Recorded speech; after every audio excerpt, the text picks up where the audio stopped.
Hello everyone, I'll be giving a walkthrough on the completion of Ox project, the first Ox project. So I'm already logged in on the diary.io platform. So quickly over onto the hamburger icon and click the dashboard. Okay. So we have our projects here.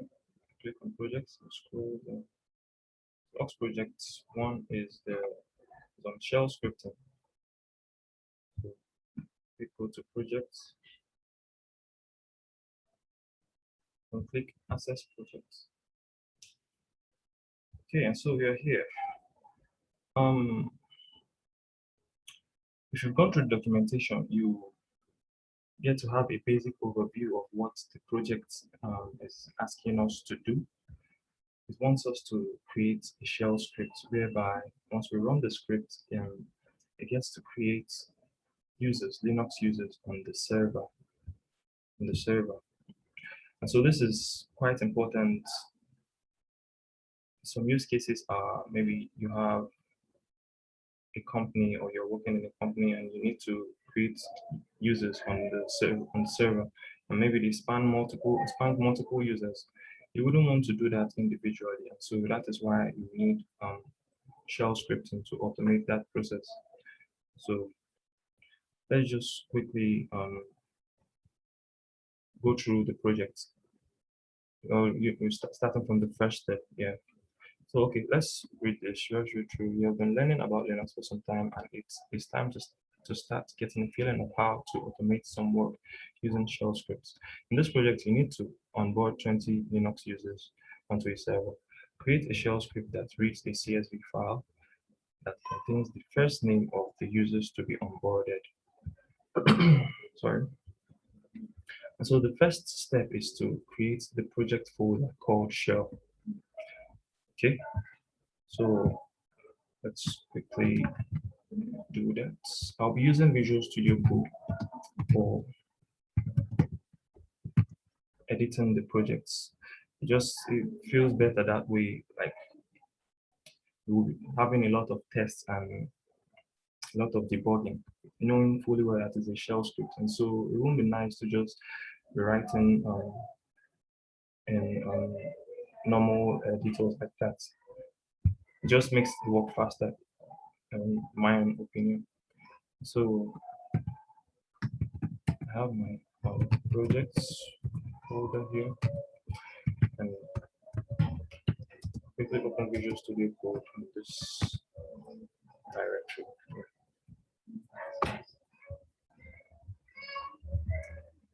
Okay. So,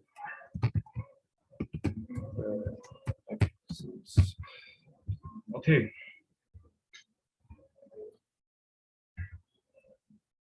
So it says we should create the project folder called shell. Okay, shell with a capital letter. Shell.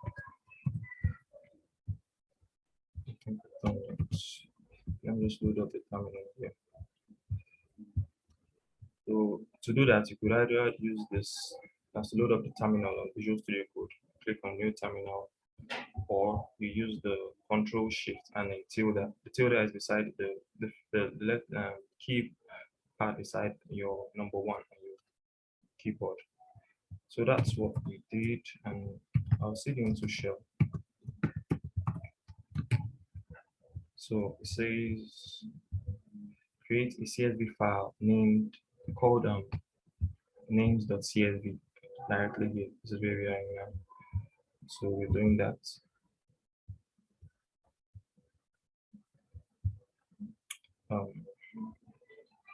See touch names.csv.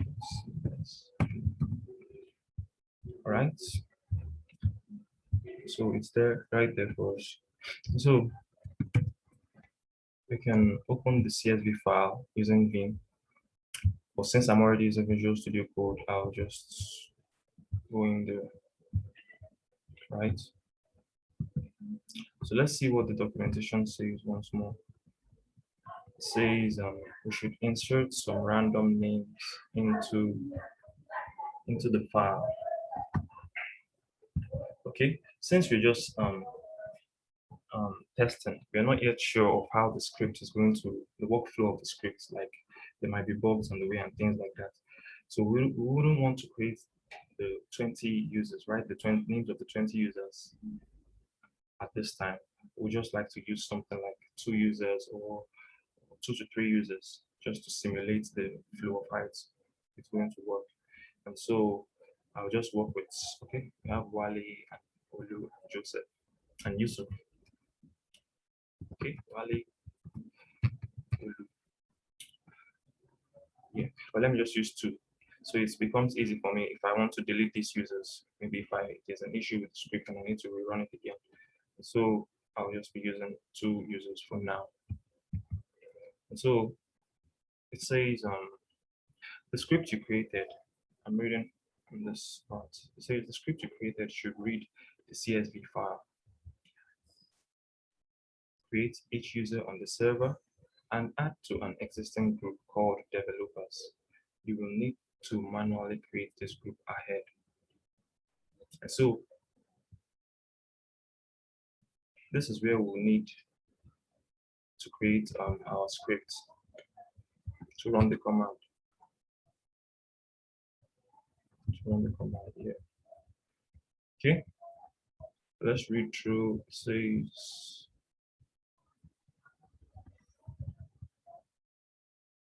I'm looking for where it says the name of our script.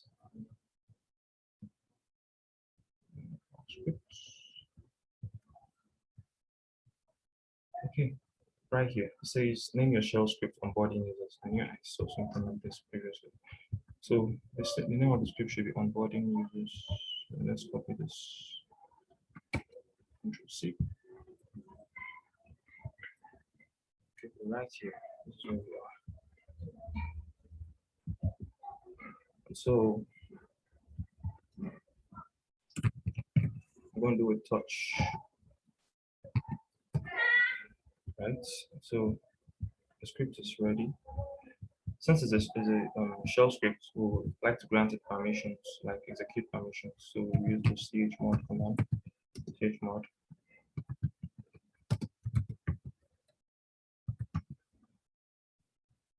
Oh, you can see what happened right here. It created 2 files. Let's fix that. Sudo move. Let's see move onboarding to onboarding.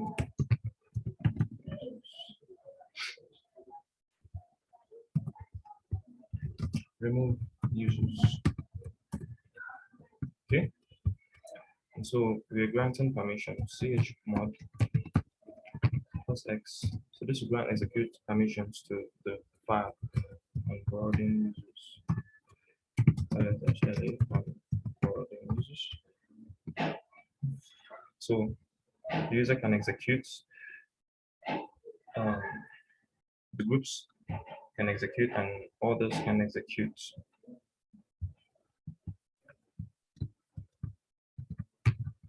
Okay, and so the command says, the first step says you should create, the script you created should read the CSV file. Create each user on the server and add to an existing group called developers. And so what this line is simply telling us is that we should have to, in our script should be able to read the CSV file. And so in order for our script to read the CSV file, we should think of what command or what syntax should be on our script. So in order for you to read a CSV file, it's just Linux needs to know the file, right? And it needs to know where the file is located. And so to do that check, we use you can use a simple conditional, like say, if this file exists, okay, create each user within the file. So to interpret that into the syntax, the Linux, the shell script syntax, we will need to edit that on our script. So let's quickly try to get started with this. So we are on the file. So the first thing we like to do is to carry out the shebang bin bash. I'll be using the bash. So normally we would like to write some comments about what our script does and things like that. Just so if we come out maybe a few months time, we know what the script is doing. So automating the creation of new users on Linux server. Okay, this is okay. And so, in order for us to know the script which we're talking about, the CSV file which we're talking about, we need to create a variable to store the CSV file. You can see our CSV file is directly located here.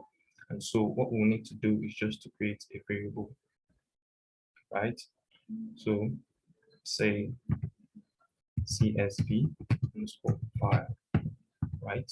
Is equal to, what's the name of the file? Names CSV. So, sorry. So the file is created, the file is stored in the CSV file variable. So let's just comment our script, comment this part so we know what this is. So setting name of CSV file. So done with that part. So if you read through, it says we have stored the variable name for the CSV file, and it says you should add to an existing group called developers. So obviously we would like to have a variable also to store that group name called developers, because we'll be performing checks on it to verify if the group exists or not. So create a variable for the group, say group name, right? Developers. Okay. And so we already have those variable names ready. So what's next for us is to write out the workflow for this first step, like the creation of each user on the server and the adding of each user to the existing group called developers. And so first up, we set up a conditional to check if the group exists, right? So to do that, we use the if conditional. So let's just comment this part. So check if group exists. Check if the group exists. So say if, right? This is the tests. This is where the check goes into. So this is a test. This is normally a test command. Like, sorry. So this is the test command. This square brackets is just another way to write it in your scripts. So we use it to carry out a lot of checks, like depending on what our use case is. So for this case, we want to check if the group developers exist. And so in order to check if the group developers exists, we'd like to do something like this. I don't know if this is clear enough.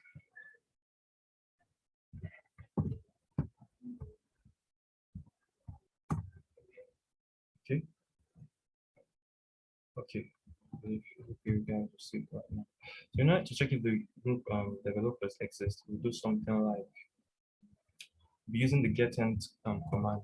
So let's quickly run that in our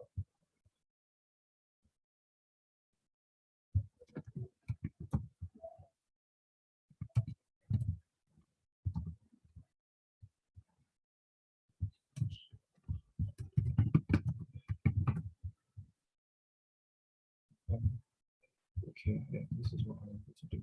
So let's quickly run that in our command to just see what it does. We use the apropos getEnt. So getEnt is used to get entries from name service switch libraries. So name service switch libraries like the password file, like the group file. And so let's do something like this. GetEnt, right? GetEnt group, right? So this group is your group file. The group file in that etc.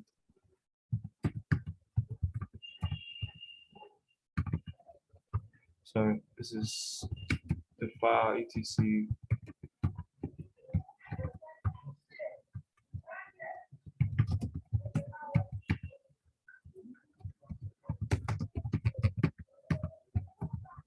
This is the group file I'm talking about. And so we'll say getEnt group. So it knows the file already. So getEnt group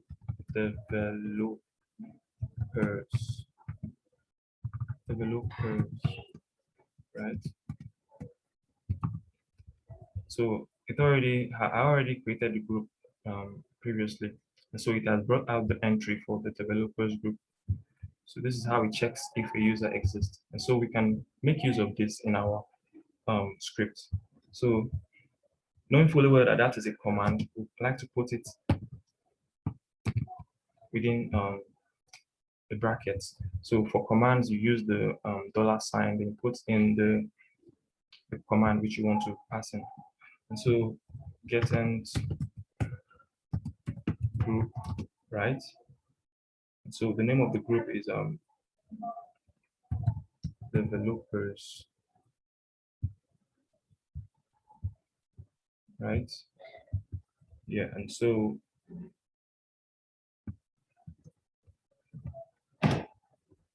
after an if is the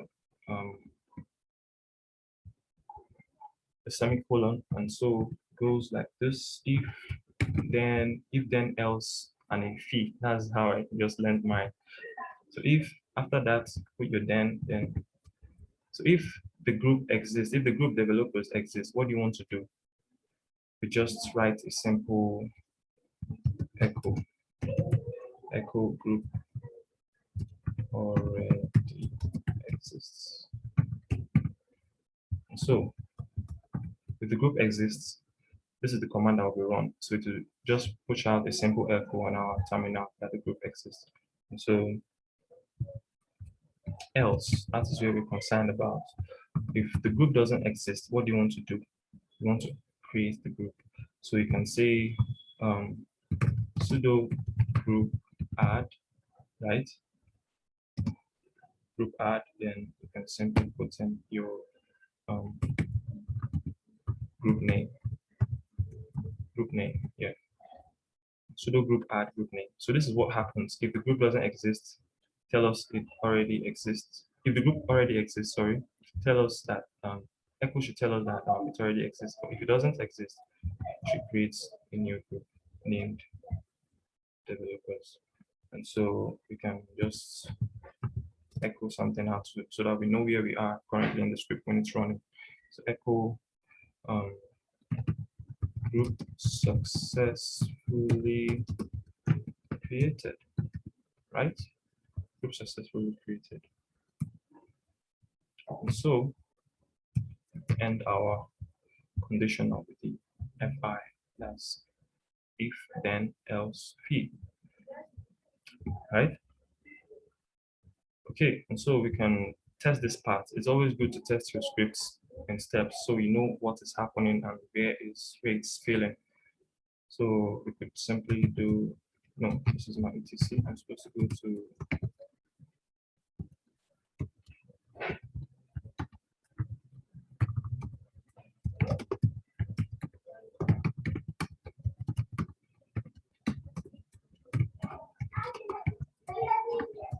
right, so to being sure where the file is in.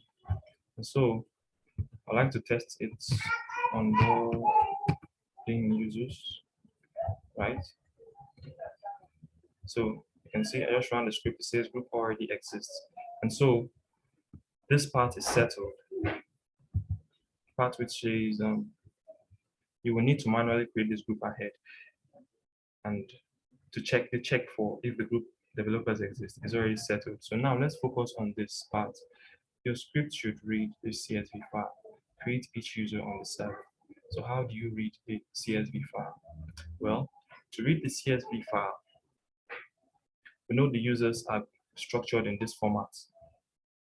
User, then a new line, and user, a new line, user, a new line, user. And so this is what we have in here. And so in order for us to constantly supply Linux with the new users, we would like to use the a loop to do that. And so we have two choices. We have the choice of using the for loop and the while loop.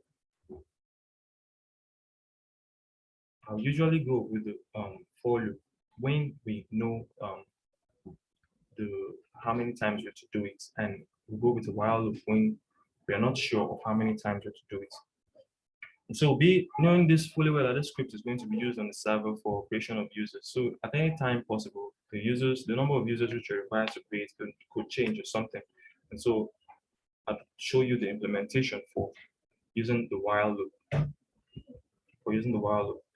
And so in order to use the while loop, we'll need to have a way to like direct each of these usernames to the while loop. So it just does the necessary command for each user, like creating of the user, its directories and all that.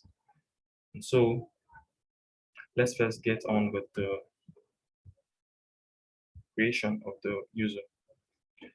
We'll do it in this part. Let's say, what does it say? So we know create each user on the server. Let's comment it with this: create each user on the server. Right. So this is where we'll have our while loop located at. Let me just paste this. Okay. This down. Okay. So our while loop is going to look like this. While user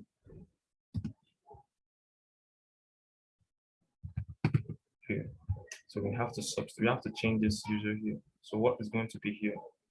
Well, in order for you to do that, you need to have a way to like direct the users into the while, like direct each user into this while loop. So the while loop always constantly has a new username to use. So how do you do that? You make use of the read command. The read command. So read. Let's just do an apropos of it.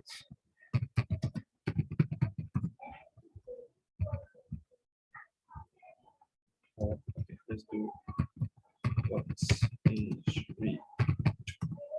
Read, yeah. So this is read. The read command reads from a file descriptor. That's what it does. So when you say read, is expecting you to give it supply an input, like supply something to it, right? So name. So it has read that. That is what it does. That's what it does. Basically, what the read does. It reads from the file descriptors. So we'll make use of the read command, and we'll also make use of a special variable known as the IFS special variable. So let's just look it up and see what it's all about. The IFS variable. Okay. So here is a good write-up on it. Okay. So the IFS is a special shell variable. With it, you can change the value of IFS as per your requirements. So the IFS variable, special variable, is known as the internal field separator. So that's what it is. And so you could read this in your spare time, but let's look at an example of how to use it. So the IFS variable can be used to create a text file called tmp domains.txt as follows. So we have this file, it says we should create a file, this file. So we already have, imagine this is our setup. We already have this file right here. Then it says create a shell script called setup apache vhost.sh as follows. So this is the script. This is the same way we are reading our CSV file. So already the file exists, right?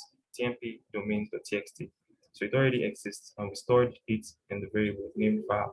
And so set the internal field separator to a pipe. And so this is where you set up the IFS, right? IFS is set up as a pipe. So what do you then do next? It says while read-r domain IP webroot FTP username. So domain is this, the IP is this, the webroot is this, the FTP username is this. So these are the individual things we want to use the read command to read. And so once we run this script, the read command will always supply the while loop with this set of variables for each of the lines in the file. And so when you run the command, this is print. Print is still the same thing as an echo. It's just because of the system. Linux system is built mainly on the C programming language, and so you can use the printf also as a substitute for your echo command. And so adding new users, adding domain to httpd.com. So what is going to happen right here is that the read is going to read the first descriptor, the first input that the user supplies. Read is going to assume it is this, it's going to assume it is domain. And so it stores this in the domain variable, right? And so when you say printf, it's going to print the domain. So for the first line, it's going to print cybercity.biz. That is what it's going to print out. So for this second line, it says IP. It stores the second input of the user as the IP address. And so what you see for the second line is this IP. So that's the way it does it for this remaining two. And so this is the control flow for this while loop. This is what happens in the while loop. And what to close your while loop, you pass the done. You write done. So obviously, how does it know which file it's interacting with? This is where you use the less than sign to direct your commands into the while loop, to direct the file into the while loop. So he's just simply saying the while loop should use this file. And what is the name of the file? tmp/domains. So you should use this file to carry out the workflow, whatever it wants to do, right? That is how we're going to make use of the IFS special Linux variable. So let's go back to our documentation, and we have our scripts which we're editing here. So we're going to say something like this: while IFS equal to, why I'm setting this IFS to be a space is because, if you recall, in the user's in the example we had, the file had let me show you again. The file had pipes, and that was why they were using pipes, just to so that the IFS variable knows where it's at. So once it sees the pipe, it knows it's done with this. Once it sees another, once it sees the pipe, it knows it's done with this first word, then it goes to the next one, then it goes to the next one, and like that. But in our own case, we don't have, our script does not have pipes. It's just new lines, and that's all, right? And so what we'd like to do is just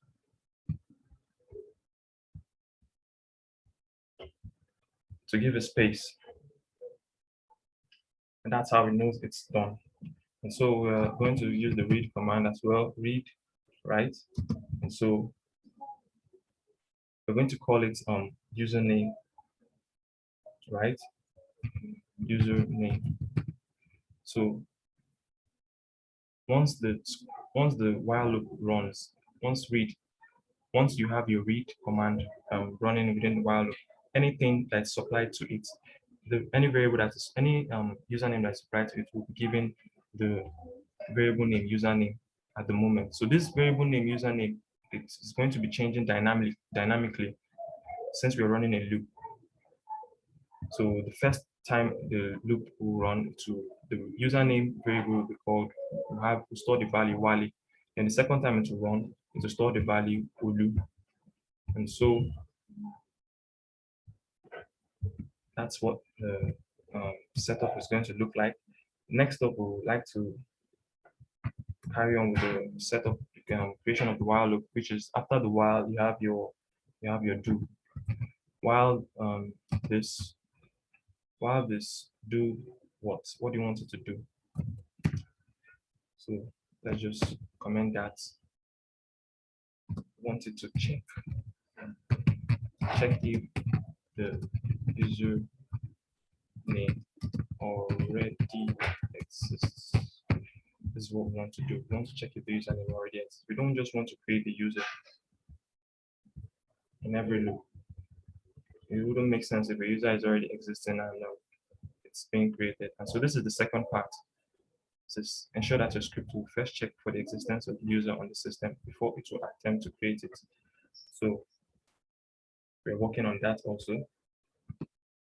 So in order to check if the user name already exists, like I said in the previous step, the same thing to check if a group exists, check if a username exists. So to know which we already know we'll use the getEnt command, right? So this place will be substituted with what file? To be substituted with the etc password file.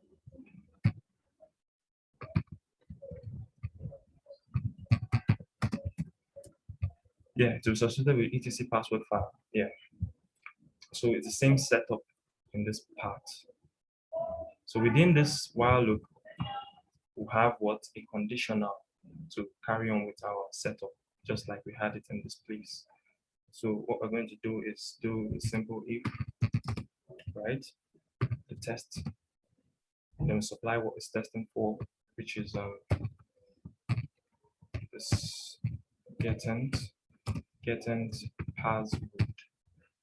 That's password file. We don't need to supply the etc /etc. It already knows the file, right? So password, then we're going to supply the username variable. So the read already creates the variable for us. And so this if is just simply taking this username, whatever is stored within this username, to carry out the check. And so that way it dynamically does it for every user. That's how it's going to work. And so after an if, the same thing, we give it a semicolon, and so put the then, if then, what do you want to happen? You want to pass if the user exists. Like you don't want to create the user if he already exists. So we can say echo user name, or we can say something like this, just so you know which user is already created. Username already exists, right? Echo username already exists, so it could be echo Wally already exists or whoever. Then, if then, else, what do you want to happen? This is where you want to read the user, right? The script is getting long, so shift this down. Okay. So to create the user, let's just look at the documentation to see where we are at. So the script should read the CSV file, create each user on the server. We are about to do this and add to an existing group called developers. We're also about to do this to add to the group. And so you should ensure that your script will first check for the existence of the user on the system before it attempts to create it. So we have just carried this step out. Okay, so we're still on this step 1 and step 2. And so let's carry on with that.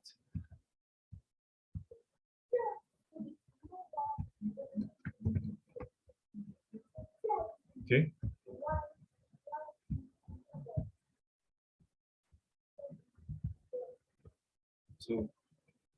else, what do you want to happen?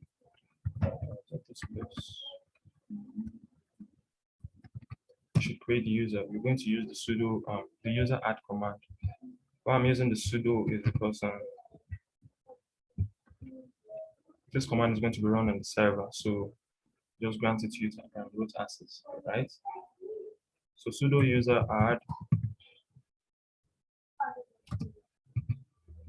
So let's know what we're supposed to do. So user add shell. So does it say we should create, the user should have a home? Those are requirements for specific requirements. So ensure that this user has a .ssh folder within its home folder. So it says you should have a home. So obviously we're going to create a home folder. Then ensure that the user is being created also. Okay, this is where it says it's in step 3. Ensure that the user that is being created also has a default home folder. So we're going to use the make the -m argument. Does it say anything about the user's shell, like the default shell for the user? No. Obviously, we know that the user is going to have to log in. So we like to use the bin bash. Yeah. There are other shells, but I kind of prefer the bin bash. Because you get to have access to bash completion and things like that when we create the new user. And so, okay, I was user add, so -m to create home. So that's we're supplying that in -m -g, because the user is going to belong to a group, right? So this is -g is list of supplementary groups of the new account. So that's why we have that G there. And so the group name is what? We have that variable already. This is it. We have the variable as group underscore name developers, right? And so we're going to call it group underscore name, right? So the next step is to get the username.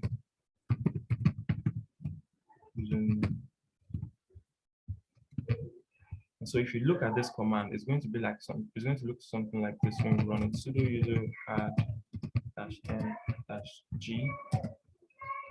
developers. So developers, then maybe let's add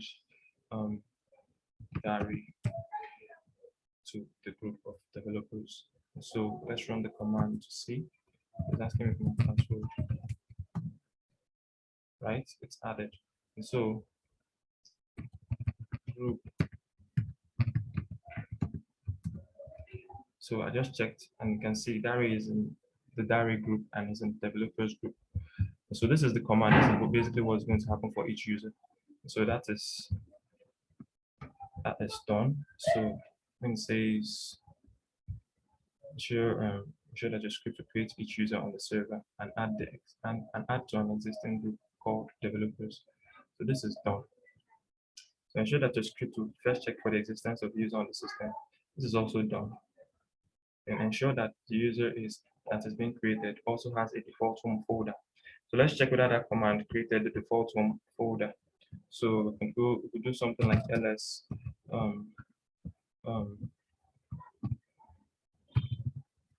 let's do something like ls home / no, let's do something like this, ls,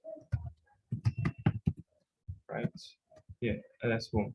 So we can see Dari, we could see Mickey Mayata, we could see recovery. So Dari is already created. He has a home folder. So the command is going to work fine. So we're sure of that.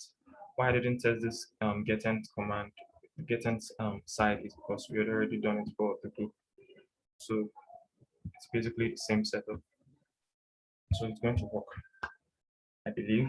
Okay, and so we have created the user, we have checked if he exists in the developers group. And so what we're going to do next is to ensure that each user has a .ssh folder within its home folder, right?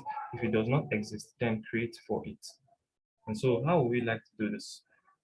Ensure that each user has a .ssh folder within his home folder. we can't just go and start creating the SSH folder for each user manually. So we have Linux provides us with a directory for populating the home directories of newly created users, and that is the etc scale directory. You can also read about that. The this is not letting me. Okay, the etc, or let's just search scale directory. So you can just read about it and know about what it does. This is someone's writer. But I already know what it's doing and I've explained it. So you spare time, just read about it in order to gain a better overview of what it does. So we're going to be using the etc scale directory. So for each user, it says ensure that each user has a .ssh folder within its home folder. If it does not exist, then create for it. Okay. So basically, what we're going to be doing is we're going to try to create that directory. So to create directory's name is the SSH, right? And so this is what we're going to do. We're going to create a variable, like a new variable for it. So comment this and say setting name of SSH directory for scale, right? So give it the variable name SSH scale, right? SSH underscore scale is equal to what's the name of the file, the directory etc, right? Scale /SSH. So this is the file. So let's go to cd into etc.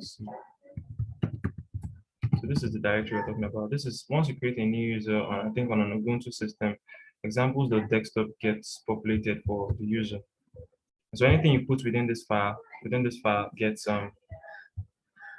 created for the user. And so what are we going to do? We're going to make a directory. We're going to make a directory, this directory, the SSH for each user. And also we're going to have the user's configuration. That is on step 5.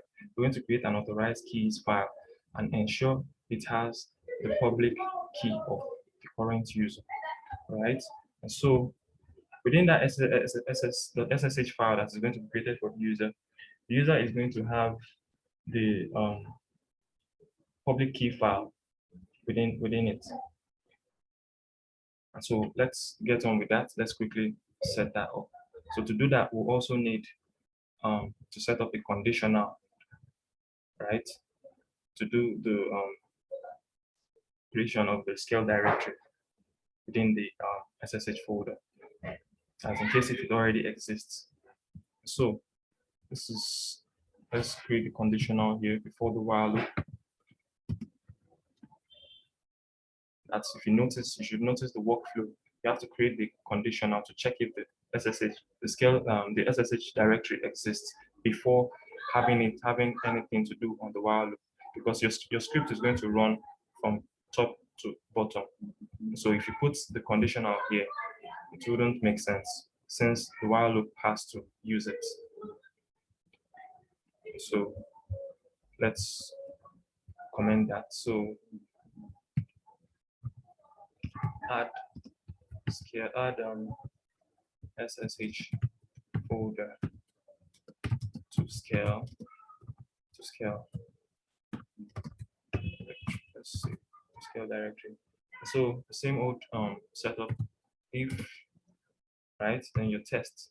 So we can test if the directory exists. If this directory exists, this one, and test if the etc scale and the SSH directory exists. So how do we do that? Let's see the test command. I told you that the test command is a substitute for this. They mean the same thing. It's just a better way for you to write it in script. And so we can use this on the terminal to say test dash dash, or say I think, yeah, help test. And so these are what we could do with the test command. So we want to check if the directory exists. So we're going to use this -d, then the file name says true if file is a directory. And so let's implement that on our script. All right. So where will we? We're right here. Okay. So if the file exists, what's the name of the file? Specify the -d argument like it was saying on the test command in the terminal. -d, and the file name, that is going to ask for the file name. So the file name is what? SSH underscore scale, right? If the file exists.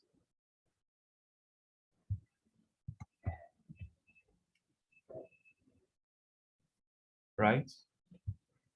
So we give a space. So let's put this in quotes.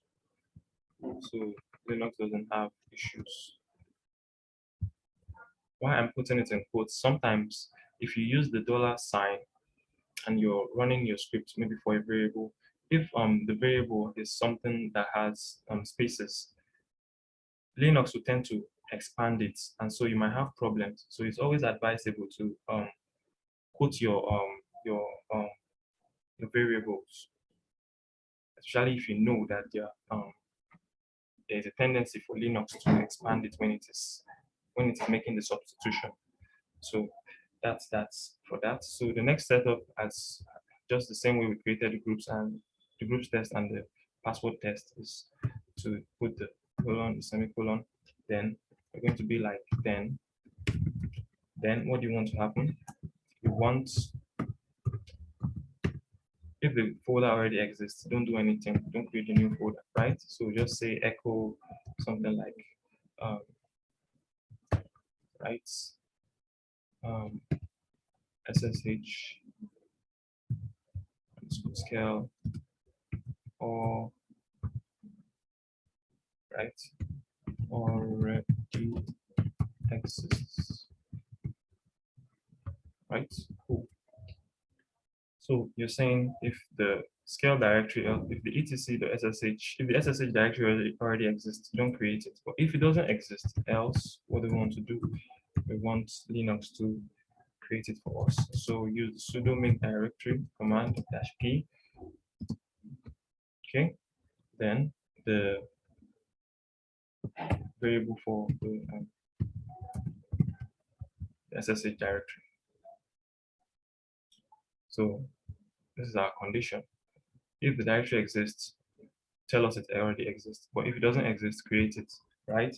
And so what's the next thing the documentation asks us to do? It says we should populate each user's SSH configuration. So the configuration, SSH configuration will be in the SSH folder. And so we should create an authorized key file within that SSH configuration to add the keys within. And so the name of the file is authorized keys, authorized underscore keys, right? So how we would like to do that is we would like to create a file here called authorized underscore. So authorized underscore keys, right? Authorized underscore keys. So this authorized underscore keys will store the public key, right? The public key. Sorry, store the public key of the current user. So this is the public key. I'm going to copy it, right? And we're going to paste it into the newly created authorized key file. So this is it. I just pasted mine. So, okay. So we have the file. How will the script reference the file? We have to store it as a variable. So create a variable for it, the same way we did that. So let's just do that. Let's do that here. Directly after the SSH scale variable. So let's comment that out, say variable for public key file, right? Public key file. I'll give space. Okay. And so the name of the file, let's just call it auth. Variable with auth and to store authorized underscore keys, right? Authorized underscore keys. Yeah. So Linux is going to have access to the file now, since it already knows what it is, the name of the file is. And so let's quickly do something in our conditional. After creating the directory, what do we want to do next? We want to create the file. And so we are going to run something like this: sudo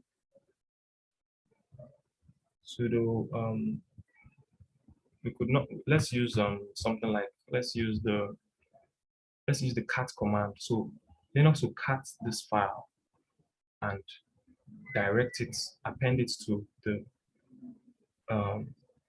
authorized underscore keys file for the user. So how would that look like? Since we are trying to run this command is going to be run, like this new command we want to write is going to be run in the etc forward slash in the etc directory, to say. And so if we should just say sudo cat let's say auth, which is the name of the file, right? The name of this file, the variable. Yeah. If you just say sudo cat auth, and this two forward slashes are just forward arrows are just like to append. If you want to just add it to the file and overwrite the contents, we use this. If we want to append, we do this. And so we're saying append it to what file? The file is in the SSH scale directory, right? So SSH underscore scale forward slash, right? And the name of the file is authorized underscore keys, right? That's the name of the file as given in the documentation. And so we are saying sudo cat authorized underscore keys, direct it to the SSH underscore scale forward slash authorized underscore key, authorized underscore keys file. This command might have issues. Why? Because we're trying to create a file in the SSH etc in the etc directory. Let's try and see. Let's just test it whether it's going to work. So how do I do this? Let's see. Cd into devops.io projects, right? Okay, add the file here. Let's do this first aspect. The make directory dash p sudo make directory dash p tc scale ssh, right? So I just did that. And so let's try to do this.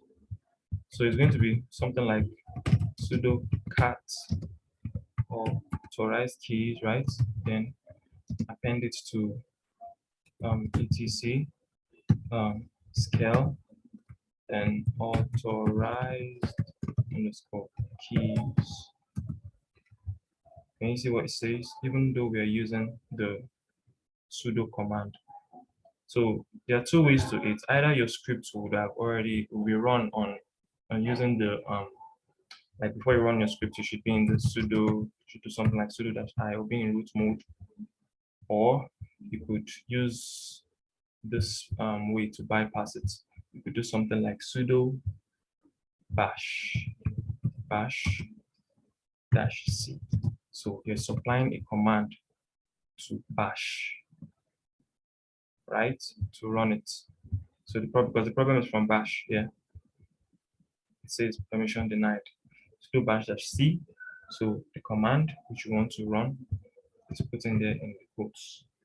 And so bash knows how to work with this. So let's try this again. Sudo bash c, right? The command. Sorry, Control E. Oh, Control E doesn't work. I'm trying to go to the end of my write-up. Okay. Sudo bash c. Okay. So it looks the same. I'm doing this so that we don't run our scripts. We don't get to run our script to test this part. We know it's already going to work. So the badge see out. So it looks fine. It looks fine. And so you can see it just did that. And so let's just check if this file is created actually. So cats etc scale authorized keys. You can see it gets created for us. So let's carry on. We know this part is already going to work, right? We just tested it. And so let's do something else. Let's say, okay, it's already created. That's what the documentation wants us to do. Before deploying your script, it says you will need to update your current user with the correct public key and private key. So we've just carried out some few steps. We haven't really completed our while loop, if you remember. Like we just added the user to the group, right? So let's quickly end this conditional statements, then move over to the while loop to complete our setup. So end this with an fi. So if semicolon, then else, then fi. And that's done for that part. So the next thing we want to do is we've added the user to the group called developers. This is group name variable is storing developers, right? And so we need to do what? We need to set up the password for the user. It's normal protocol. When you create a user, you set up this password, right? And so the user will just have something simple, after which when he logs in, he has the chance to change his password, right? So we're going to use sudo echo -e echo -e. What do we want to echo? The password. So let's just call it we're going to create a variable now, password, right? /new line. So this -e argument is just for this new line so that echo can interpret it, right? When it's echoing this out. So we're going to write the password variable again. Because if you recall, when you want to set the password for a user, okay, let's set the password for the user which we created previously, that is for Dari. And so say something like this, sudo password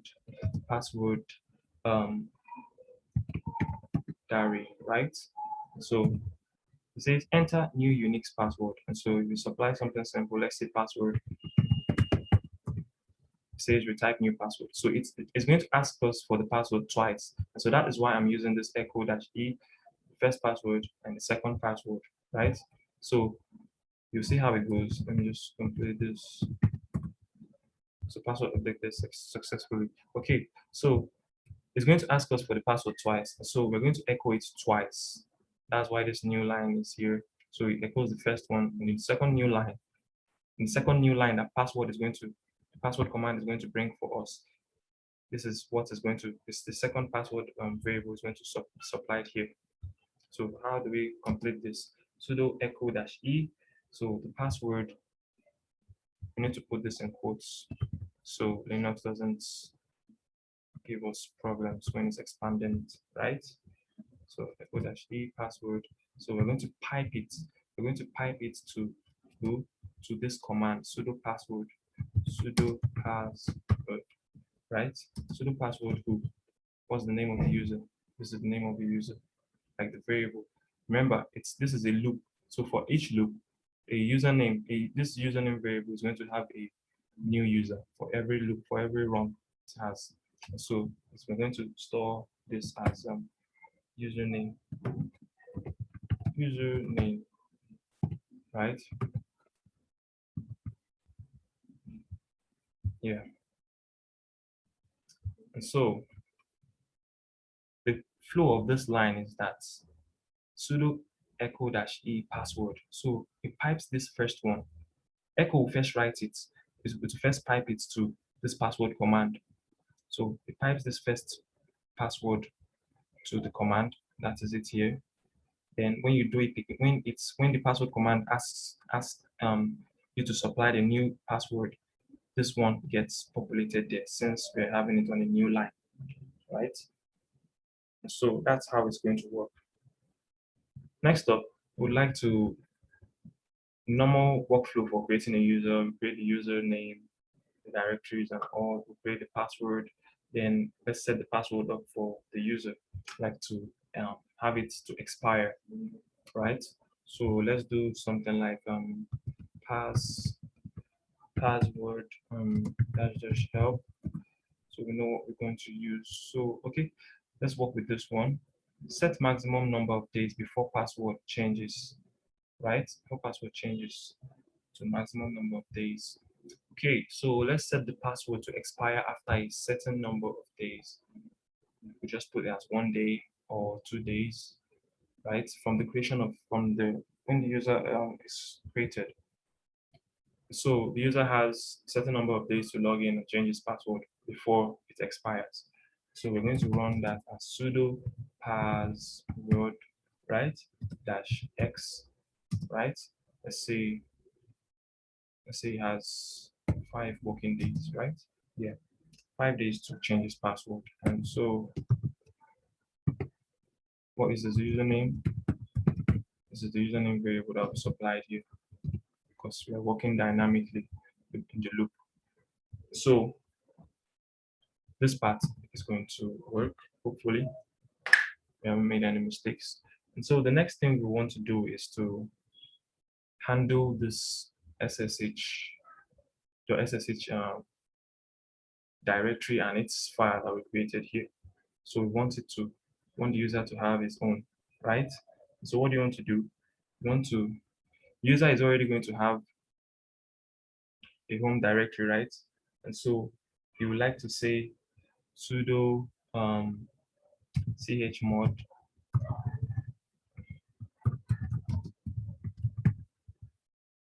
right? Sudo chmod.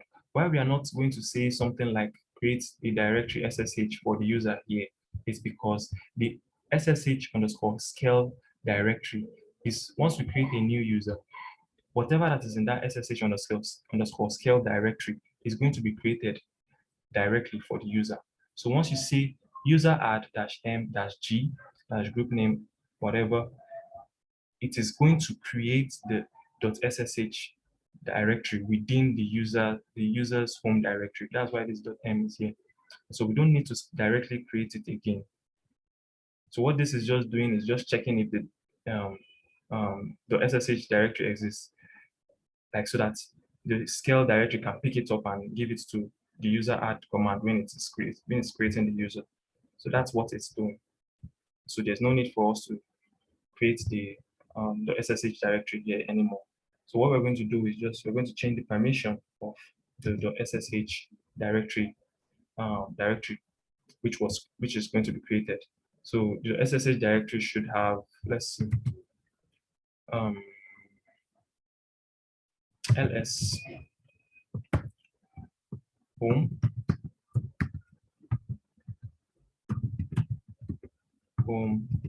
SSH, right? Okay, let me just supply that so I see the permissions. So this is it. So it has the SSH directory has read, write, and execute permission for just the user alone. So that is what, that's a 700, right? And so chmod 700 home / what's the username? Don't know the user, but we know the variable which will be supplied. So username, right? / .ssh. We know the .ssh folder is already there. So we're changing its permissions. So the permission is already changed to 700. And we already know that the file authorized_keys is going to be within this the SSH file, SSH directory, I mean. So we also need to change the permissions. Sorry. Let's quickly check out the permissions for the authorized key file. Permission for authorized keys file.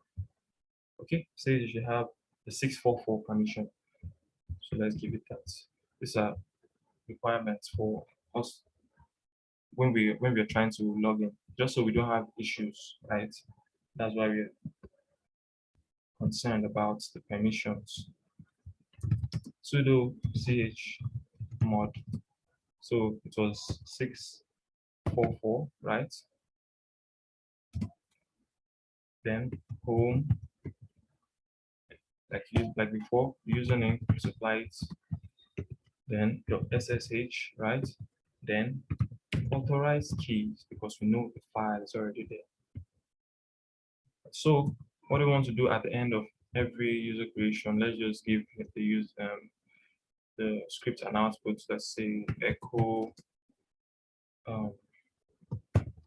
username successfully created, right? Username successfully created. Let's put this in quotes. Okay. And so it looks like our loop, our condition, like what our control flow for our loop is already complete. Let's just see if we have done everything. You should check the script.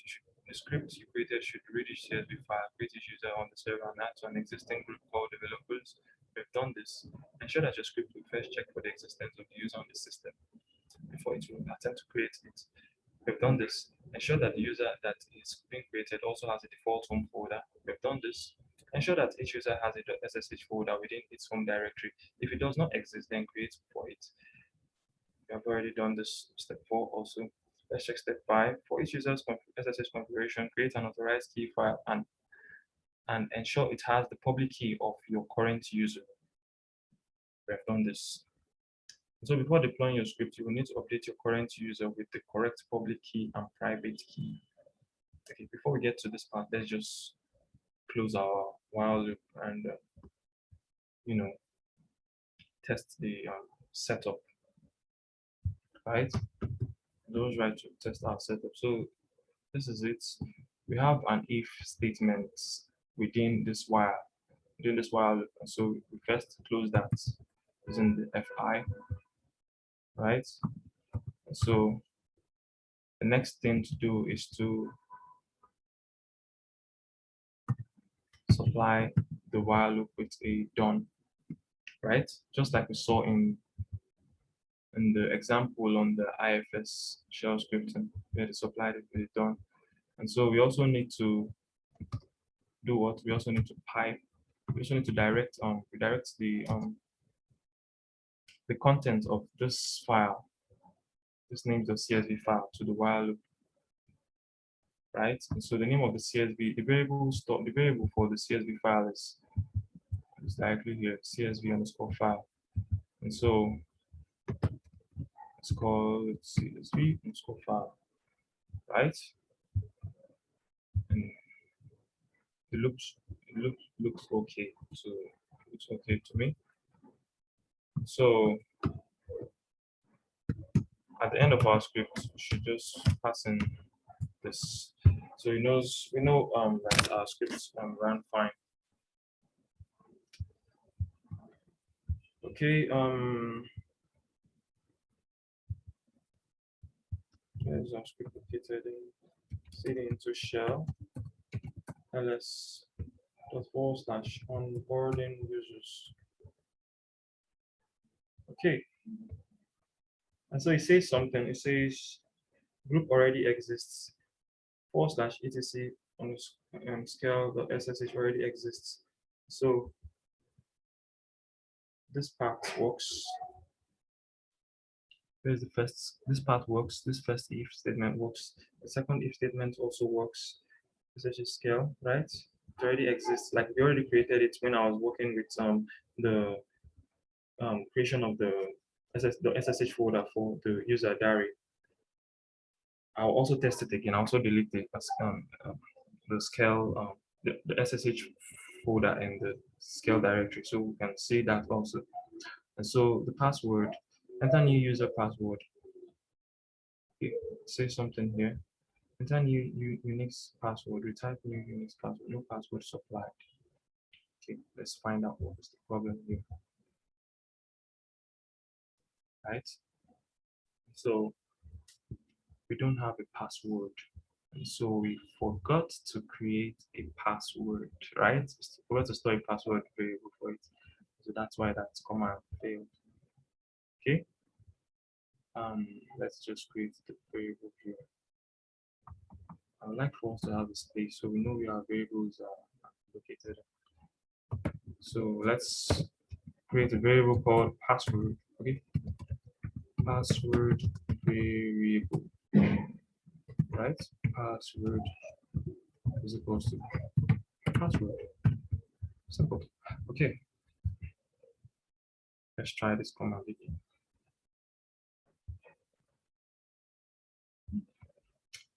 I'm also saying something here. Chmod cannot access the home authorized underscore keys. We'll get over that. Let's just set up the password. Okay. .ssh already, etc scale.ssh already exists. While it already exists.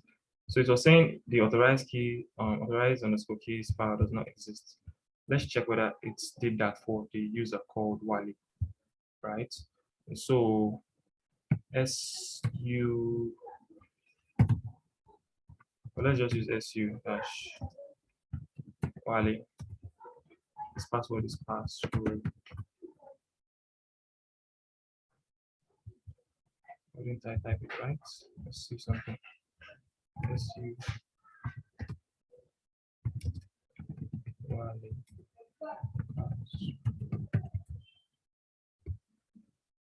Wow, it says authentication failure. Okay, let's check something.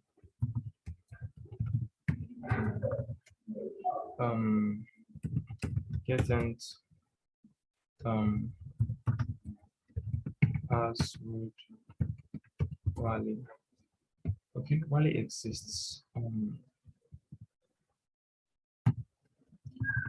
Okay, there's something wrong with our password command, like when we're supplying it. So let's just try to do something. Let's see the sudo password Wally. Sorry, password, right? Password. Okay. Let's do something. Sudo echo -e.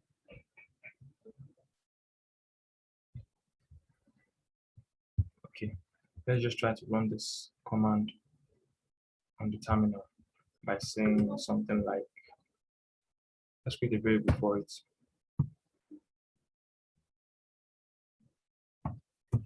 Right, let's see.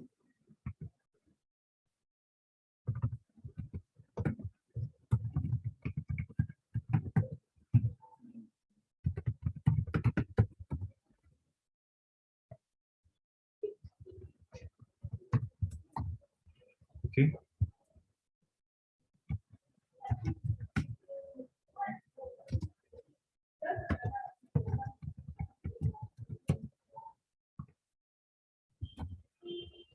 So let's try and see whether it's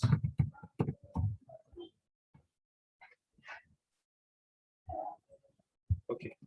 Yeah, it's already existing there. Okay, if you say echo password, so we have stored the variable in our and store the environment variable. So let's try to run this command now on our terminal so we see if it knows about it. So sudo echo -e, right? Password, right? A new line. right? Then password, right? Then we're piping into sudo password. Or let's just give it a name. Let's say array. Okay. Okay, so the command works successfully, and so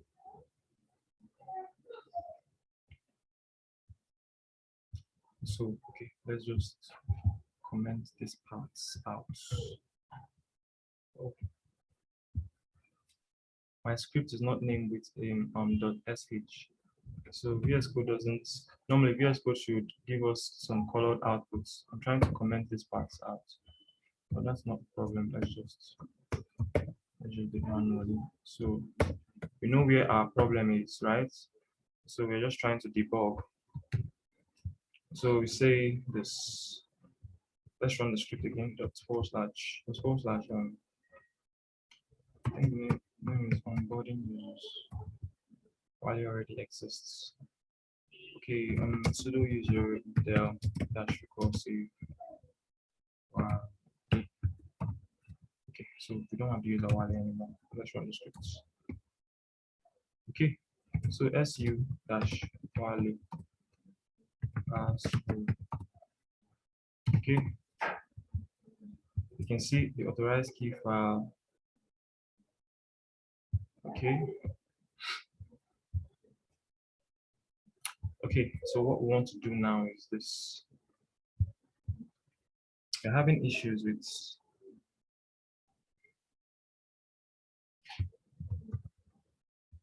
when we uncomment these parts. So the next line is the X, like the setting of the password to expire, right?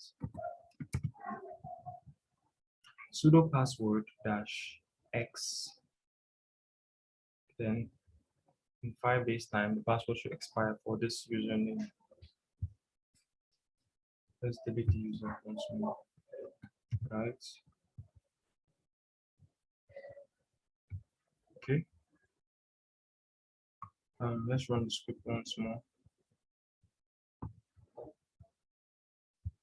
Chmod cannot access home while it.ssh / authorized keys. Okay, say chmod. So we're having problem at the chmod part. Chmod says username SSH / authorized keys. See, the file does not exist. Okay. Home while. Okay, so we should cut this. The part that does that is this conditional. So you're saying cat authorized keys into SSH_scale. SSH_scale variable is what? Is etc scale.ssh.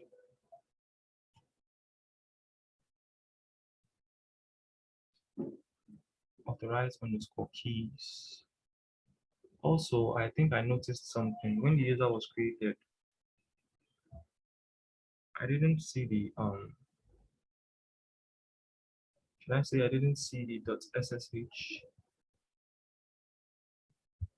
Let's just put this, substitute this as home username.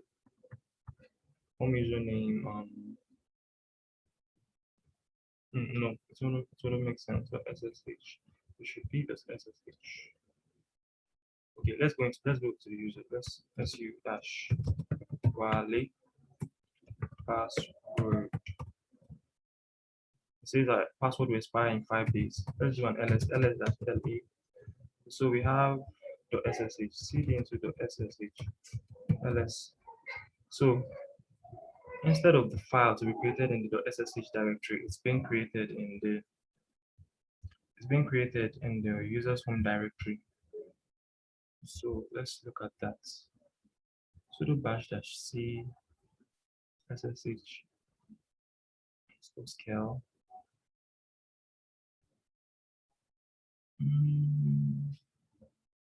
Cat alt key alt. Okay, directed to SSH_scale. And SSH_scale is etc scale.ssh. Just go forward slash here.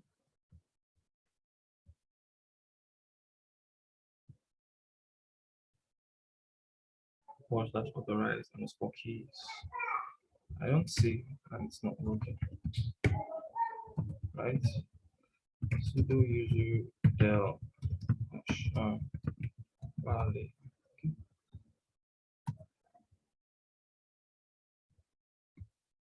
Chmod cannot access.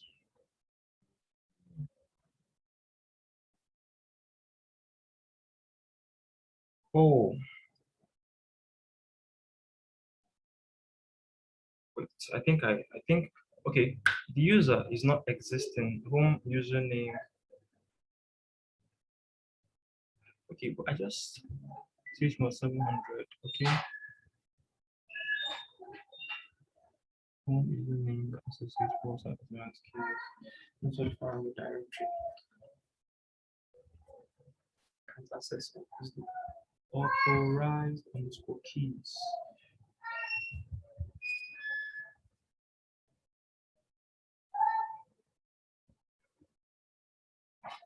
Okay.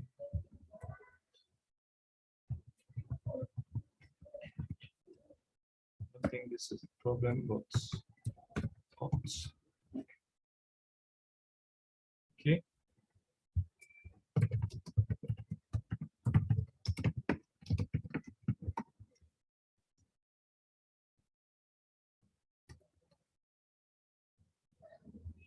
Such file directory.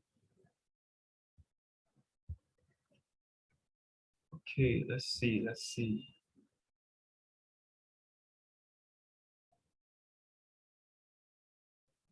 Home username.ssh /opt.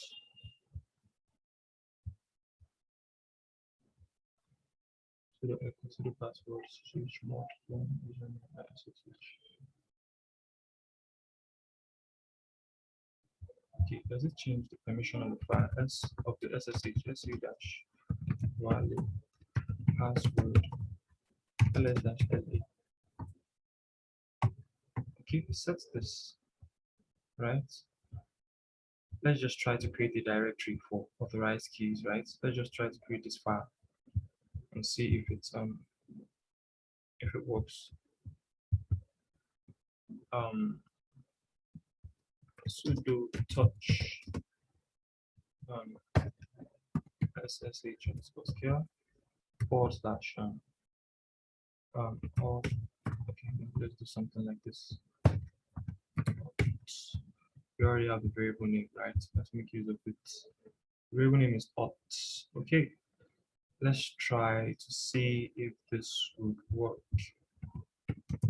Exits sudo user del valid.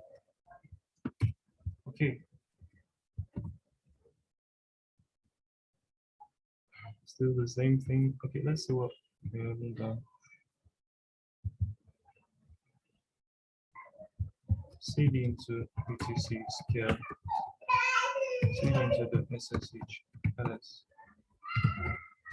Wow. Okay, not for me, for the user.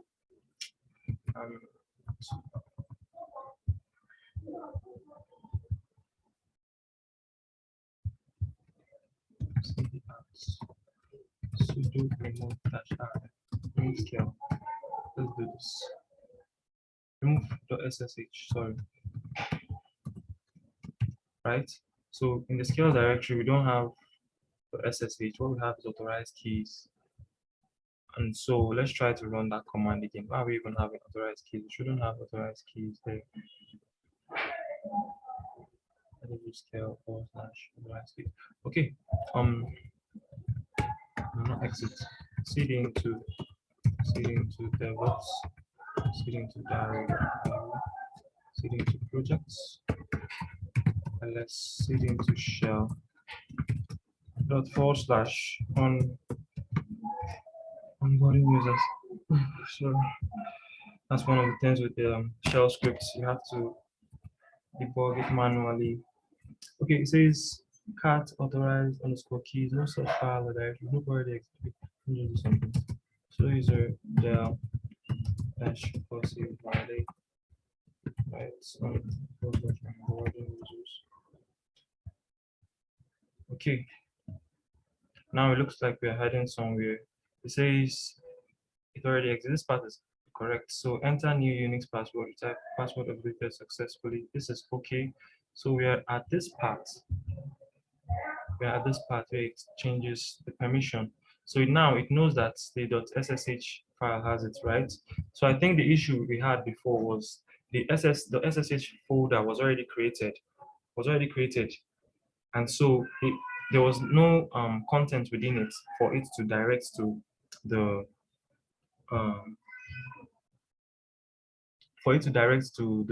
um, user add command when it was creating the file, when it was creating the user, sorry, because we already created the .ssh folder when we were working with the user called Dari.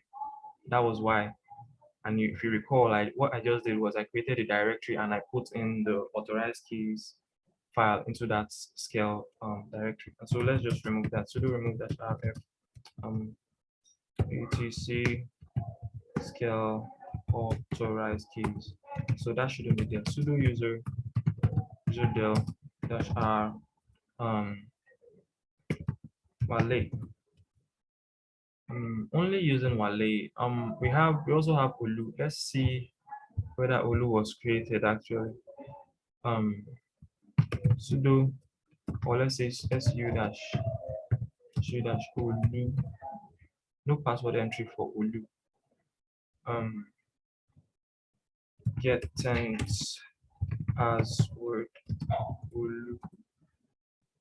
There's nobody called Olu in the file, and so let's see what's happening. Let's make a new line here. Let's see if this solves the issue. It has to do with this part, the reading of the names. So sudo user del dash recursive Wale. I think I've done that before. Wale doesn't exist. So let's run the script again. Cool. And so now it works for the user called Wale and works for the user called Olu. So the problem was we missed a new line. Without this new line, it wouldn't work for the previous user. It wouldn't work for the previous user. So we should just end your CSV script with CSV file with a new line. And so far everything is working all right. Let's just go into the let's log in as the user. So su Wale, or let's use Olu. We've been using Wale for a long time. Password, right? It says warning, your password expires in 5 days. So user should update his password, right? And so what we'd like to do is this. We'd like to cd into .ssh. Also, I don't like the fact that we don't have the shell. The shell on the command we should also set the shell here. I'll do that later on. Let's just check something. LSHLA cd into .ssh. Sorry, cd into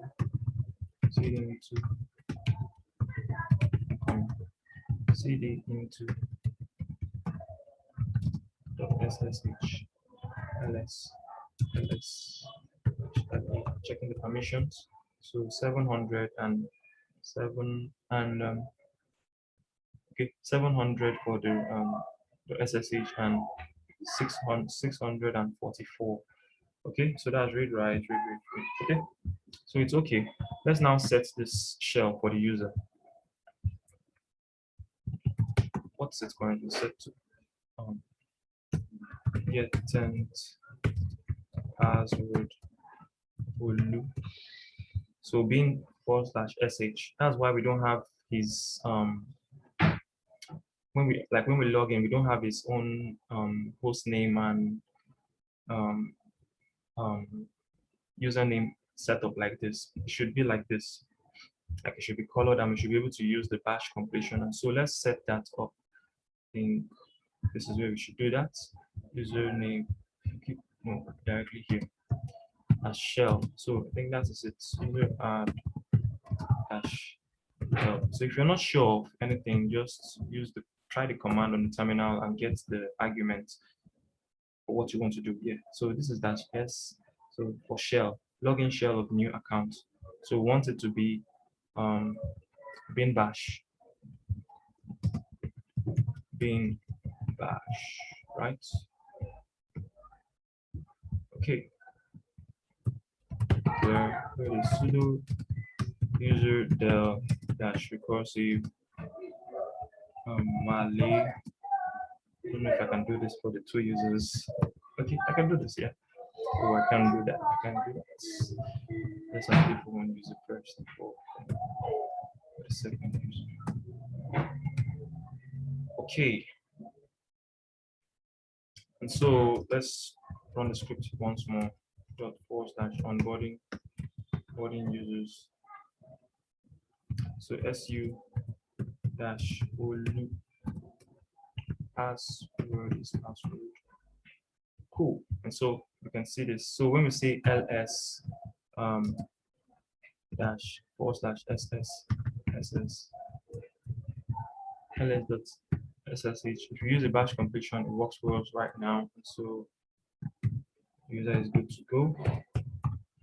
Our script is ready to be deployed, I guess. I think we've done all the necessary setup. So in your current home directory, change directory to the SSH folder, create a file for the public key. Open the file using favorite editor and paste in the public key, idrc.org.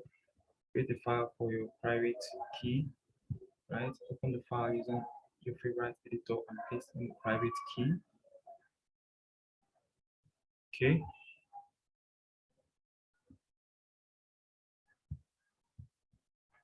And test a few of the users randomly and ensure that you're able to connect to the server using the private key and the public key. Okay, this is just to test our setup, right? And so,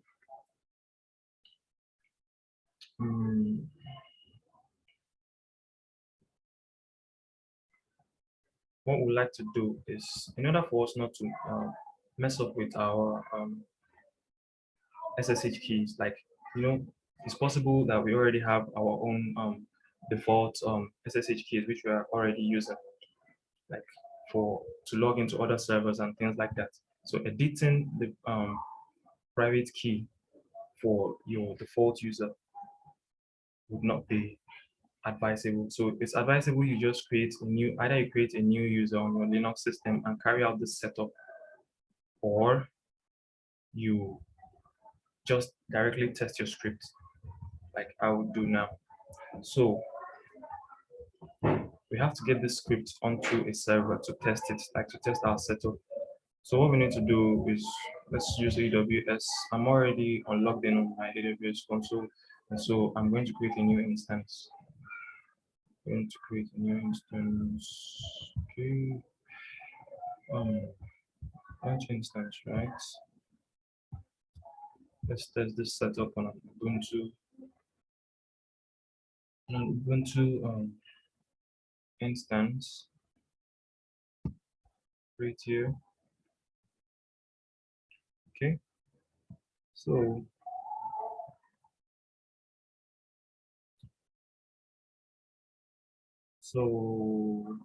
let's put in a subnet. Let's use the subnet.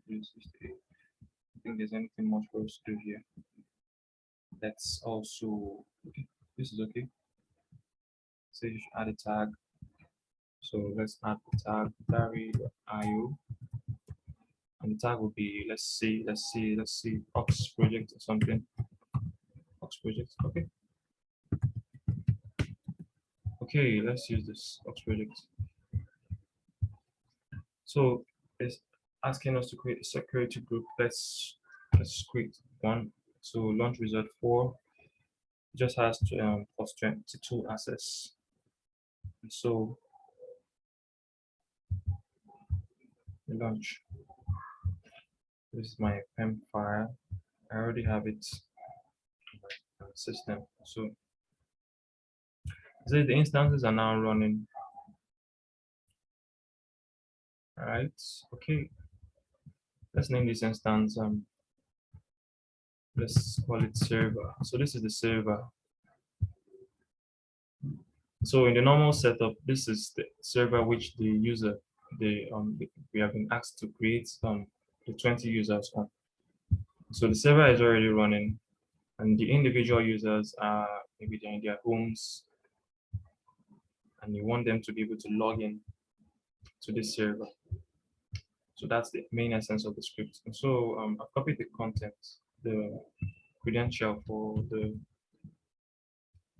logging into the server. Let's just try it. cd into keys. Hope the server is running by now. Okay, cool. And so this is the server. So right now we want to run our script on this server, right? But before we do that, let's do some few things. Let's just set up SSH with password, so we can be able to SSH and add keys to this server, right? So let's do this. Sudo vi etc ssh, right? sshd underscore config, right? So we'll go directly to the password authentication, right? And so we're going to set it to yes. Why?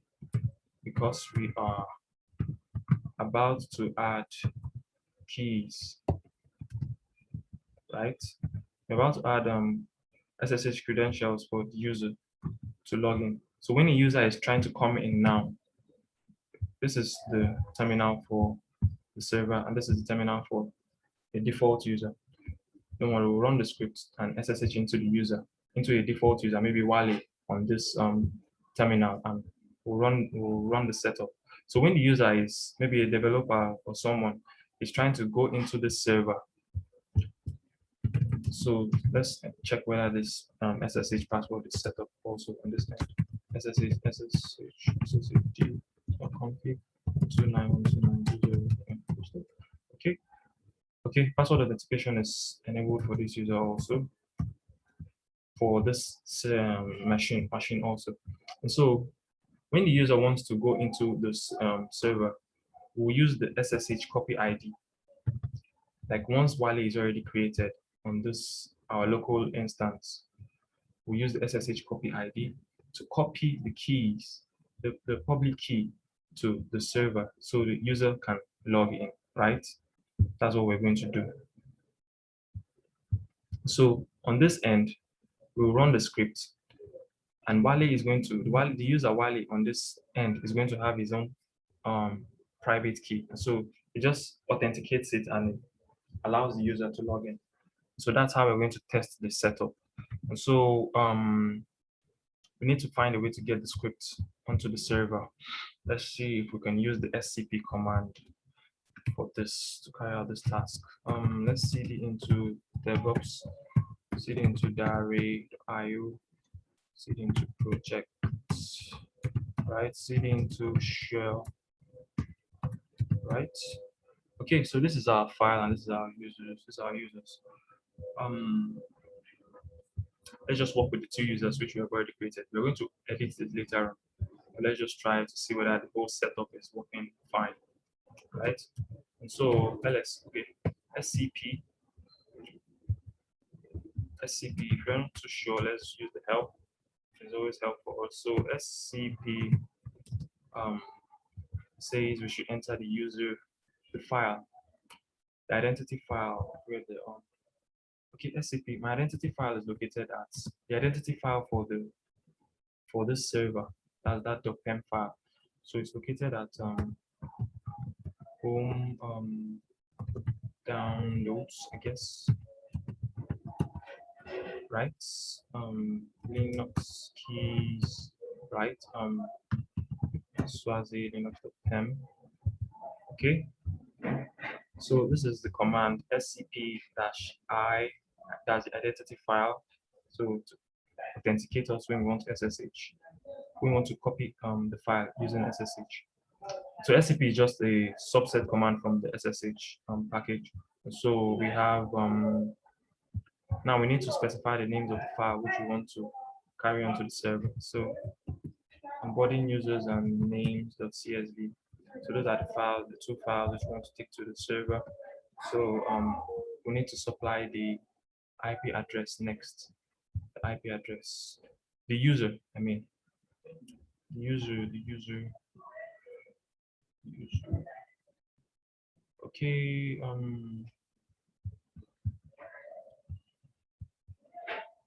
right. Am I sure it's good? Wait, let's try them. Let's see.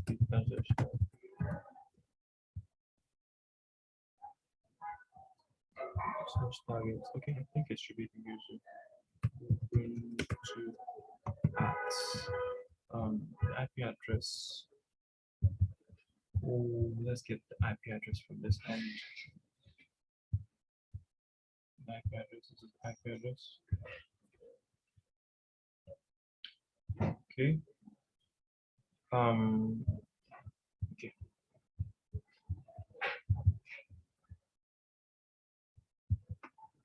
I think this should be it. Then let's just put it in its home directory. Let's see if this works. Okay, it looks like it works.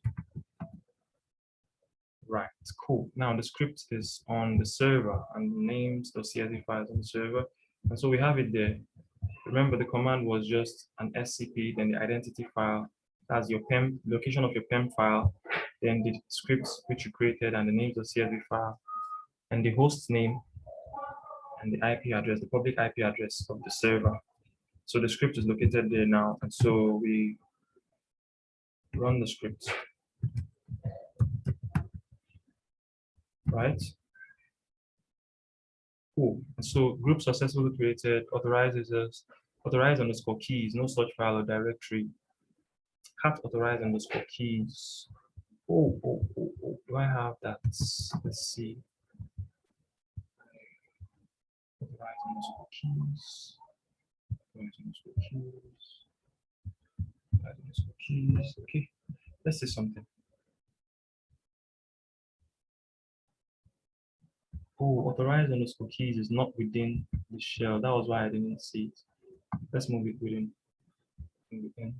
Okay. And so this should be what should be done right now. Ls, I don't think there's a problem here. So if you look at shell now, you can see the authorized underscore keys file is there. So let's copy that one. Just that one.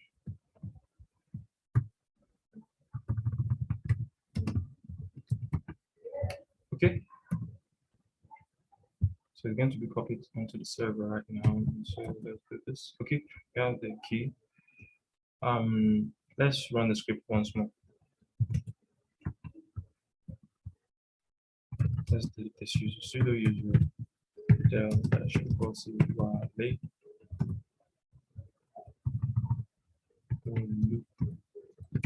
Okay. Cool. Now the script runs fine. And so we have those users, right? Let's also run the script on this end, just so that the users known as Wale and Ulu will be created. Sudo user there. I want to ensure that I haven't done that before. Wale, Ulu, right?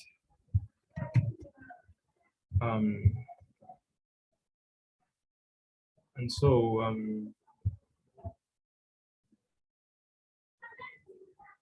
SSH into the user. That's not SSH. That's you /Wale.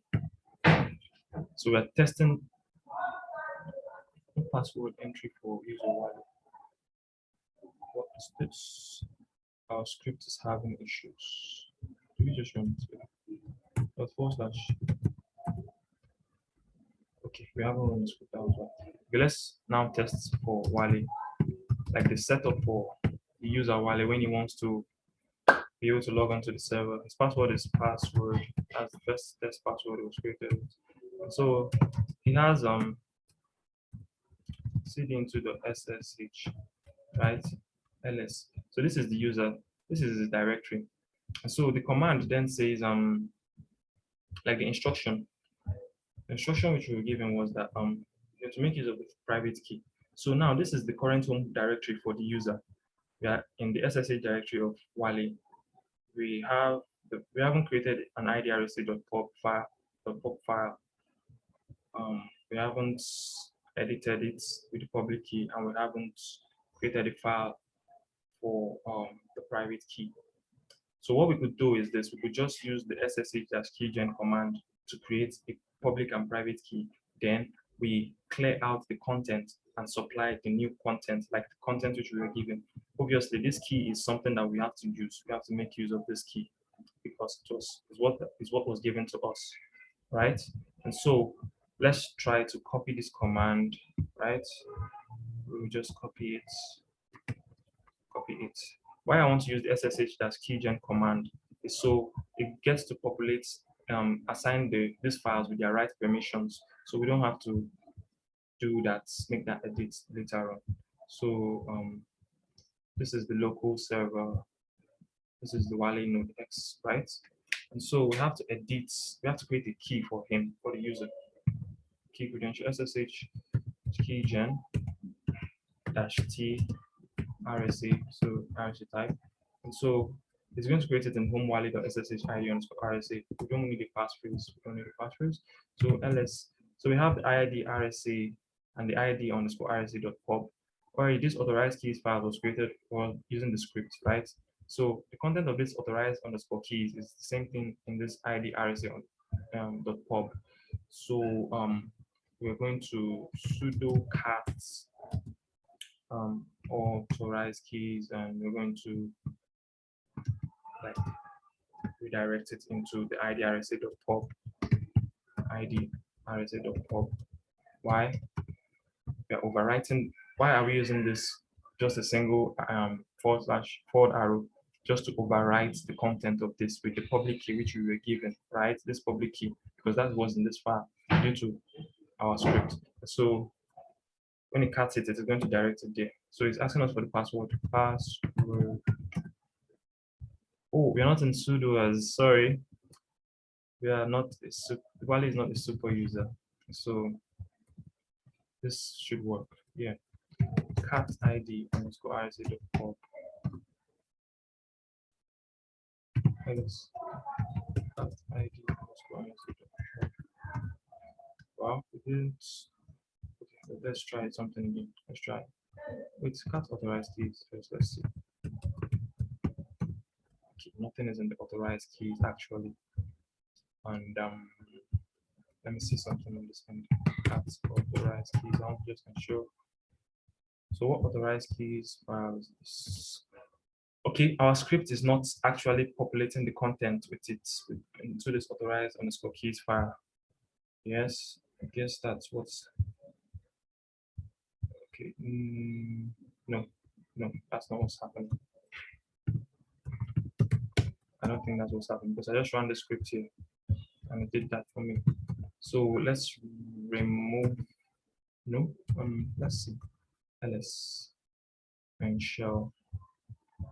Let's do something. Let's check whether the file actually. Okay, the file actually has the its content. Okay, what we're going to do now is we're going to delete the content of the cd into the sudo remove -rf. I know why this happened. Sudo remove -rf /etc /tel.ssh. Let's remove it and run the script again. Sudo user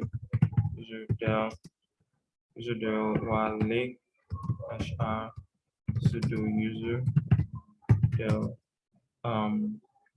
ulu -r, right? And let's run the script again. This time it should populate that authorized key file for us. Cat authorized keys. Cool. And so this is done. So let's go into the Wale home directory, sudo wale su-wale, sorry, password. Okay, we were creating his SSH key credential. So SSH-keygen -trsa. Okay, ls -la, feed into the SSH. Sorry. SSH. Okay, so let's run that command once more. But before that, let's check whether the file got created. Let's not use sudo because the user is not sudo user. Let's cat authorized keys, and we don't want to append. We want to just override the file because we're using this keys. So id underscore rsa.pub, right? So cat id underscore rsa.pub. So let's do diff. Let's find the difference if it's different. Authorized keys and id rsa.pub. Okay, so the diff command doesn't give us any change. It says the two files are similar, exactly the same here. That's the word. And so let's also put in the content for the private key. Sudo. We don't use sudo. I always like to use that. DIID underscore RSA. Okay, so let's delete this content and paste in ours. Right. I think I already copied it earlier here. So I just pasted it in. Right. And so recall this, we are still on the local server for the user Wale. This is still his own instance. He hasn't logged in yet. So all what we are doing is just we are preparing him for him to be able to log in. We have run the script on this server, the onboarding script, and the user already exists. Let's check that. Getting password Wale, right? Wale already exists, right? And so it's time to SSH. Now you see the use of why we edited the SSH file, like the SSH configuration file. So we can do something like SSH -copy ID, right? SSH copy ID. Let's see. SSH copy the ID. I don't think we need an identity file for this. SSH copy ID. So we're just going to use the user. User's name is Wale at his IP address. I think I copied it. I don't have it anymore. Let's copy it again. The IP address is this. That's the IP address of the remote server which you're trying to get into. So let's see whether this works. It says we should authenticate. Okay. It says public key. One key is meant to be installed. Okay, let's see. Cats. Where is that? Sudo system city restart SSHD. Let's check whether I edited that configuration file for the SSH. SSHD. Oh, this is too long. Grep password. Okay, that should be enough. Password authentication, yes. Okay. So let's check. Let's just restart this. I know I've done this on the server. Sudo system ctl restart SSH. Sudo.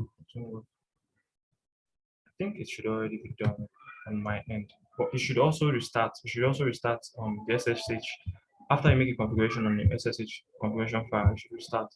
I think I've already done that on my own end previously. So let me just try to rerun that command to see if it works. Okay, it's working. The problem was we didn't restart the SSH daemon when we edited our configuration file on the remote server. So it's asking us for the password. The password for Wale is password, right? And so it has added the key for the user, and now we can log in successfully as Wale into this remote server. So recall, we are still on the local server, we're still on our local instance. So SSH Wale at the IP address is this. We don't need any identity file. We already set that up. So cool. Can you see? we are directly on the remote server, and this is the setup for the whole project. Like once you're done, this is how you test it. So what we're going to do now is we're going to just create the 20 users like the documentation asked us to do in order to complete our setup. I would like to I wouldn't want to create the 20 users. I showed you how to work with the script with 2 users. Like it's going to be an issue for me, like to delete those 20 users when I'm actually working. And so what I'll just do is I'll just append the names onto the names of CSV file, like the remaining 18 names, and we get to use the SCP command to copy it to the remote server. I wouldn't run it on I won't run the setup on my local instance since I've already tested it with Wally. I don't want to start deleting, having to start to delete 20 users. Either I do it that way, or I have to create a script to delete the users automatically. And this video is already running for a long time, so let's just make it short. Okay, so let's do that. Let's edit the names of CSV file to have the remaining 18 users, right? I don't know too much names, so let's just work with this and we'll get to add the rest. Okay, we're already done with our setup, just remains this. So Wale Olu Yusuf Sunday Smith what's this? Smith Olamide Adeleke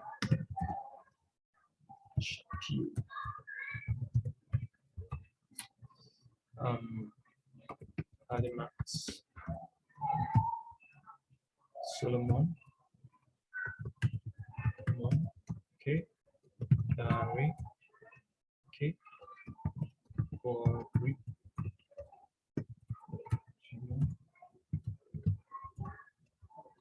Joseph,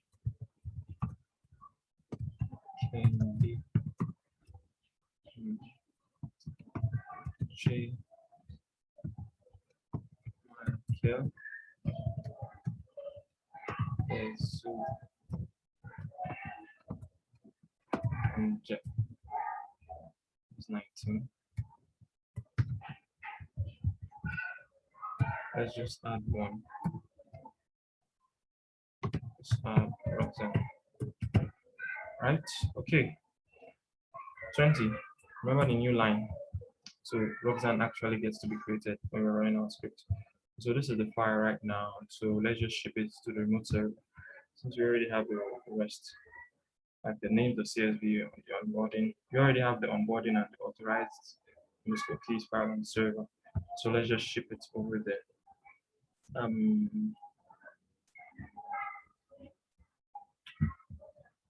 Okay,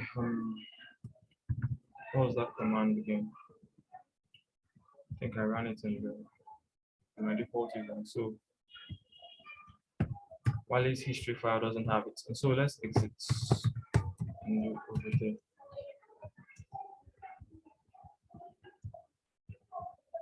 This is the command. Nice keys, call it names, it's here. Yeah, let's delete the one that was already here before. No names of CSV. Okay, let's try to do this again. Oh, ls cat names of CSV. Yeah, so the users are already here, and so to just simulate it, you just run the script once more, and the 20 users will be created.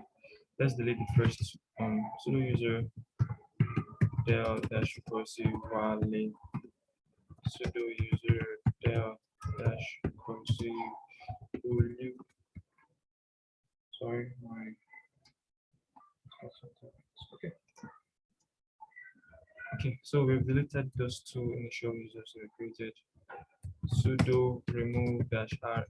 Remember the SSH directory which was created in scale directory. SSH file folder. etc ssh scale, sorry, ssh scale.ss. Right. So let's run the script once more. Of course, that's onboarding. So it should create for the 20 users right now. So it's creating it. Yeah, and so Roxanne was the last user, so it was also created.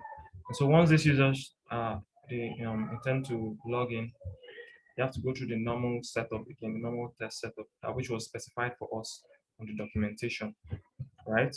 You have to go into their home directory, create the file, the public and the private files, and copy the contents of this into them.